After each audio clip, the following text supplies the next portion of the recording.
Je crois que c'est une très belle initiative. Ça montre bien tout un tas de problématiques qui existent dans notre commune comme dans d'autres communes. Ça incite à la réflexion et ça permet aussi aux mandataires publics d'expliquer ce qu'ils font et ce qui n'a pas été fait et pourquoi ça n'a pas été fait précédemment. C'est l'occasion de faire le point sur toute une série de défis. On voit combien une ville est quelque chose de complexe qui nécessite de veiller à des équilibres pour que tout se passe bien et pour que finalement l'objectif de qualité de vie soit largement partagé. Je crois que c'est une initiative très intéressante de sensibiliser le monde politique et les candidats aux réalités de terrain qui sont très bien perçues et sont parfois mieux perçues, je pense, par les associations que par certains politiques qui ne sont pas toujours suffisamment sur le terrain. C'est tout à fait intéressant parce que ça permet en fait de découvrir, même pour les mandataires politiques, la commune sous un autre angle. D'autant plus qu'on a abordé les grands thèmes, que ce soit la propreté de la commune, la sécurité, le logement. Voilà, je dirais simplement une petite critique, c'est que la sécurité, on en a très peu parlé. Or, c'est ce qui nous revient le plus souvent. Ce qui est le plus important à nos yeux, c'est véritablement tout ce qui concerne la problématique de la petite enfance et du scolaire.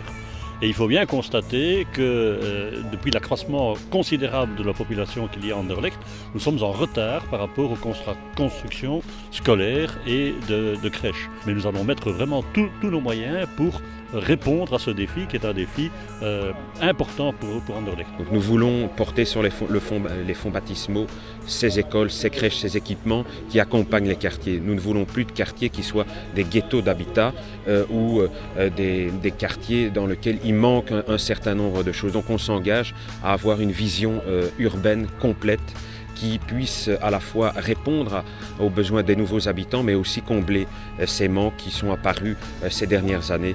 En tout cas, deux des points qui ont été évoqués sont clairement des priorités d'écolo pour les prochaines élections, à savoir l'accueil de la petite enfance et des enfants en âge scolaire, puisque nous avons un vrai défi démographique à relever à Anderlecht, comme dans d'autres communes d'ailleurs de Bruxelles, mais Anderlecht peut-être plus que d'autres, vu que la croissance est encore plus importante que dans d'autres communes. L'autre axe fondamental dans lequel nous souhaitons vraiment nous engager, c'est la problématique du logement. Le problème, c'est toujours l'accessibilité par rapport aux revenus des gens et des Anderlechtois. Et l'écart est tout aussi important que dans d'autres communes. Il y a trop peu de logements et surtout des logements souvent inaccessibles pour les familles à faible revenu. Si vous regardez surtout au niveau de la commune, les questions de logement sont très importantes. Nous avons un grand parc locatif et énormément de logements sociaux.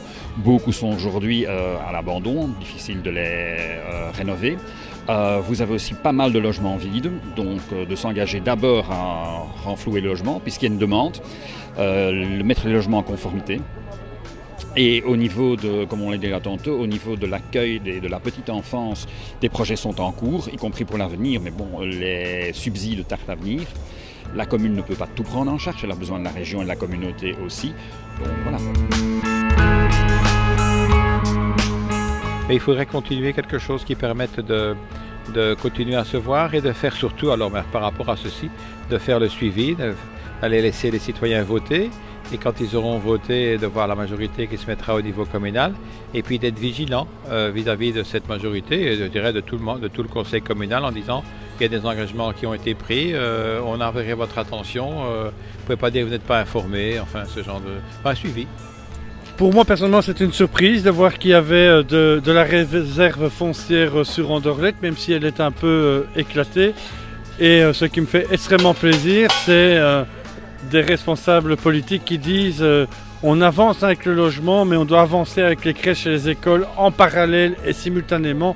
C'est la conception que la Ligue des familles défend. Ici, on est au cœur de la problématique du boom démographique de Bruxelles. Il va falloir des pouvoirs publics à tout niveau de pouvoir qui mettent le paquet, que la région joue de solidarité avec les différentes communes, et Anderlecht doit être une de ces communes qui bénéficie de la solidarité et nationale et régionale.